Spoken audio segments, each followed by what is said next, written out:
ክፍለ ሀገር ምናልባት አዲስ አበባ ከተማ የብዙ ዲፕሎማቶች መቀመጫ ነው። ብዙ የዓለም አቀፍ ጋዜጠኞች ጉዳዩን እያፈነፈኑ መረጃውን ለማውጣት ጥረት የሚያደርጉበት ከተማ ነው። በጣም ሰፊና ብዙ መረጃዎች ሊወጡበት የሚችሉት ከተማ ሆኖ እያለ እንኳን ጥቁር አንበሳ ዛሬ በሰራዊት ነው ተጥለቅልቃ ያለው። የካቲት 12 እና ዘውዲቱ ሆስፒታል እንዲሁ የፌዴራል ፖሊስና ቀይ ቦኔት ያደረጉ በፓትሮል ወታደሮቹ ሆስፒታሉን ከበውት ነው የሚገኙ።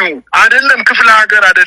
እነሱ እንግዲህ ገብተው ለማከም ከሆነ መጀመሪያም እኮ በሆስፒታሉ ውስጥ እኮ ዶክተሮች ወይም የጤና ባለሙያዎች የሉም። የገቡት በዋነኝነት በተለይ የሪፈራል ሆስፒታል ወይንም የዩኒቨርሲቲው የማስተማሪያ ሆስፒታሎች አጠቃላይ 30 ምናምን ዩኒቨርሲቲዎች አሉ። ምናልባት 20-25 ዩኒቨርሲቲዎች ሕክምና ትምህርት ያስተምራሉ። እነዚህ ሕክምና የሚያስተምሩ መምህራን በጣም 30 እና 40 ዓመት ልምድ ያላቸው ስፔሻሊስት ዶክተሮች እዛው ሬዚደንስ መኖሪያ ተሰጧቸው እዛው ነው ትምህርት የሚሰጡት ሕክምና የሚሰጡትም እዛው ስለሆነ እነሱን ለማስወጣት አሁን ደግሞ በእነዚህ በ25 እና በ30 ዩኒቨርሲቲዎች ውስጥ የሚማሩ የዩኒቨርሲቲ ሕክምና ተማሪዎች አድማውን በመቀላቀላቸው ምክንያት እነሱ አድማ ሲያደርጉ ደግሞ የዩኒቨርሲቲ አጠቃላይ በ34ቱ ዩኒቨርሲቲዎች ውስጥ የዩኒቨርሲቲ ተማሪዎች ጋር የዶክተሮቹ ወይም ሕክምና ሳይንስ ከሚማሩ ተማሪዎች ጋር የዩኒቨርሲቲ ተማሪዎች ተቀላቅለው አድማ ያደርጋሉ ብሎ መንግስት በመፍራቱ እነዚህን ልክ በከፍተኛ ጥንቃቄ እናንተን እያደባቸው ይገኛል። ምናልባት አድማ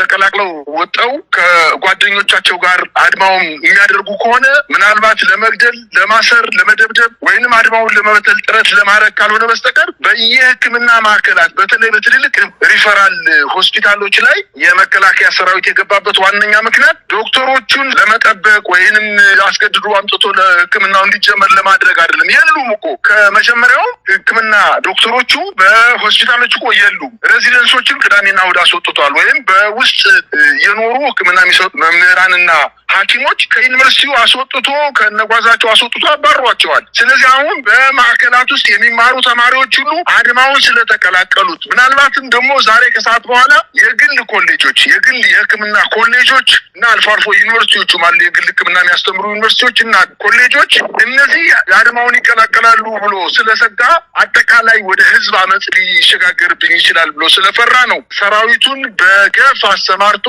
በየሕክምና ማዕከላቱ ኮልኩሎ የሚገኘው።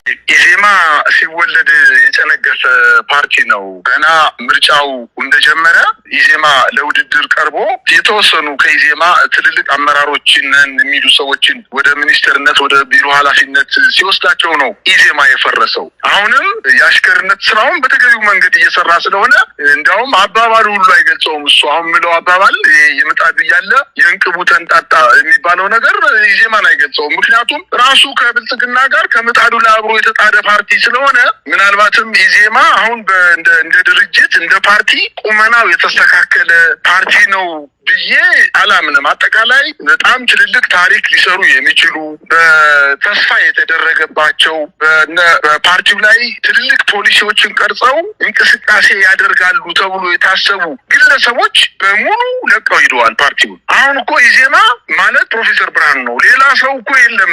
ፓርቲውን እኮ ለሂደን አካባቢውን ስቴዲየም አካባቢ አይነ ቁራኛ ፓርቲውን ለመከታተል እኮ ጥረት አድርገናል። የሚገባም ሆነ የሚወጣ ሰው የለም። ከገባም ብርሃኑ ነው፣ ከወጣም ብርሃኑ ነው። ምናልባትም ዘበኛው እዛ በሩ ላይ ቆሞ ሊሆን ይችላል። ስለዚህ አንድ ግለሰብ እየጻፈ የሚሰጠውን እንትን ውሻ በበላበት ይጮሃል ነውና ኢዜማ እንደ ፓርቲ እንደ ኢህአፓ እንደ እናት ፓርቲ ወይም እንደ ሌሎች ምናልባትም እንደው ጥሩ መግለጫ ለልባችንና ለህሊናችን እርካታ ሊሰጥ የሚችል ሌላ እንቅስቃሴ ባያደርጉ፣ ሰላማዊ ሰልፍ ባያደርጉ፣ ህብረተሰቡን ባያስተባብሩ የሚሰጡት መግለጫ ፍጹም ሳይንሳዊ የሆነ በጣም የፖለቲካ ፓርቲን የሚመጥን መግለጫ እየሰጡ ነው። ነገር ግን ኢዜማ ለራሱ ለድርጅቱ አባላት ለተወሰኑ ቁጥር ላላቸው ድርጅት አባላት ብቻ ነው መግለጫ እያሰጠ ያለው። እነሱ ደግሞ በቁጥር በጣት የሚቆጠሩ ሰዎች ደግሞ ገሚሶቹ አዲስ አበባ መስተዳደር ውስጥ የአትክልትና ምናምን ቢሮ ኃላፊ ሆነዋል። አንዳንዶች ደግሞ ሚኒስትር ሆነዋል። ሌሎቹ ደግሞ በተለያየ መምሪያ ኃላፊ ደረጃ የተቀመጡ ስለሆኑ የወጣው መግለጫ የእነሱን ጥቅም ላለማሳጣት ካልሆነ በስተቀር እውነት ለመናገር እድሜው አንድ እግሩ መቃብር ላይ የገባ ሰው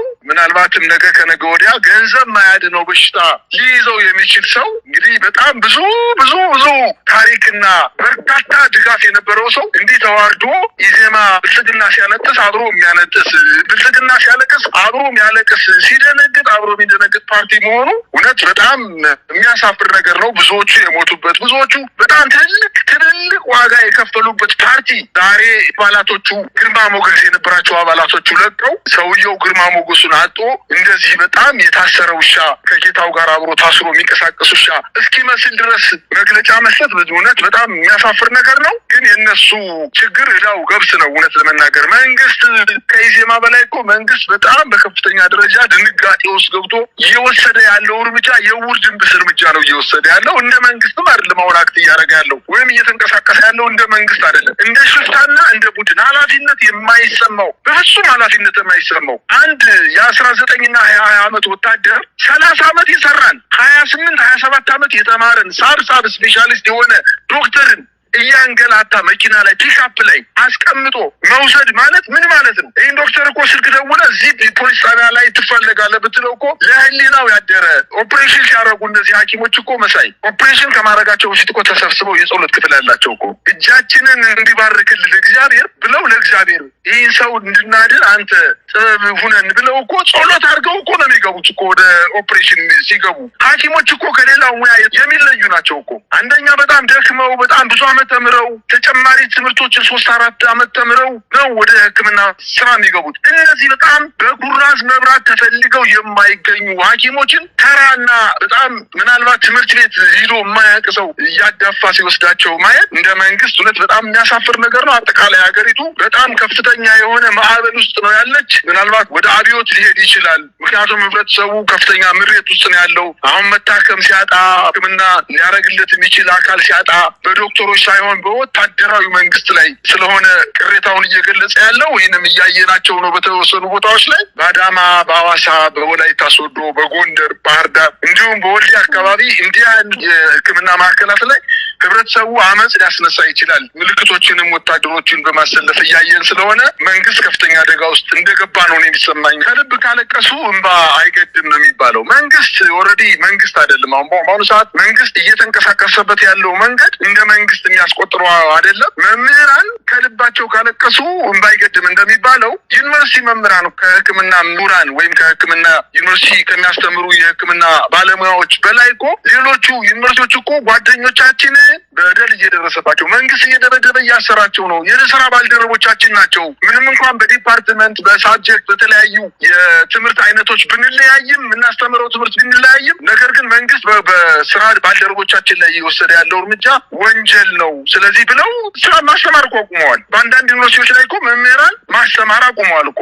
የዩኒቨርሲቲ መምህራን ማስተማር ካቆመ መምህር ማለት ደግሞ ከቅድመ መደበኛ ወይም ከመዋለ ህጻናት ትምህርት ቤት ጀምሮ እስከ ዩኒቨርሲቲ ያሉ መምህራን ስለሆኑ ኦልሬዲ እኮ ምናልባት ተጀምሯል። በቃ በአጠቃላይ አድማው ተጀምሯል። መቀላቀል አንተ እንዳልከው በተደራጀ ሁኔታ ጉዳት በማያደርስ ሁኔታ አስተባባሪዎች ራሳቸውን ደብቀው ልክ እንደ ህክምና ባለሙያዎች ራሳቸውን ደብቀው አስተባብረው ለዚህ ማብቃት ብቻ ነው የሚጠብቃባቸው። ይህን ደግሞ መጀመር ይችላሉ፣ መንቀሳቀስ ይችላሉ። የህክምና ዶክተሮች እኮ መጀመሪያ በጤና ማህበሩ አማካኝነት አይደለም። እሱ እኮ በብልጽግና ፓርቲ ተጠልፎ ቴሌግራማቸውን ሳይቀር ጠልፎ ዶክተሮቹ ያላሰራጩትን ዜና አሰራጭቶ በቃ ጨርሰናል፣ ከመንግስት ጋር ደሞዝ ጭማሪ ሊደረግ ነው፣ የጥቅማ ጥቅም ሊሰጠን ነው በማለት የተሳሳተ መረጃ እያሰራጨ መንግስት ከህክምና ማህበሩ ጋር በጋራ በመሆን እንቅስቃሴ እያደረገ ነው። ስለዚህ የመምህራን ማህበርም እንደሚታወቀው 30 ዓመት ሆኖታል እኮ ለመንግስት ካጎበደደ 30 ዓመት በላይ ሆኖታል። ስለዚህ ከማህበሩ ሳይጠብቁ ራሳቸው ጀግና ያሉ ድፍረት ያላቸው መምህራን በውስጥ መምህራኑን አደራጅተው በየትምህርት ቤቱ በየትምህርት ጽሕፈት ቤቱ አጠቃላይ ራሳቸውን አደራጅተው ወደ እንቅስቃሴ መግባት እንዳለባቸው። ምክንያቱም ይህን እድል የዛሬ 40 ዓመት አያገኙትም። መሳይ የምሁራን ይህን እድል የዛሬ 40 ዓመት ስለማያገኙት ይህን እድል መጠቀም መቻል እንዳለባቸው ነው ማሳሰቢያ መስጠት የምፈልገው። አለዚያ ግን ይህ እድል ካለፋቸው ግን የእድሜ ዘመናቸውን የቀራቸውን ህይወት እንኳን በመምህርነት እድሜ የቀራቸውን ህይወት ባሪያ ሁነው እየተቀጠቀጡ እንደሚኖሩ ግን ምልክቶችን መንግስት እያሳየን ነው እና ለዚህ ሳይውሉ ሳያሉ አድማውን መቀላቀል እንዳለባቸው ነው ማሳሰብ የምፈልገው።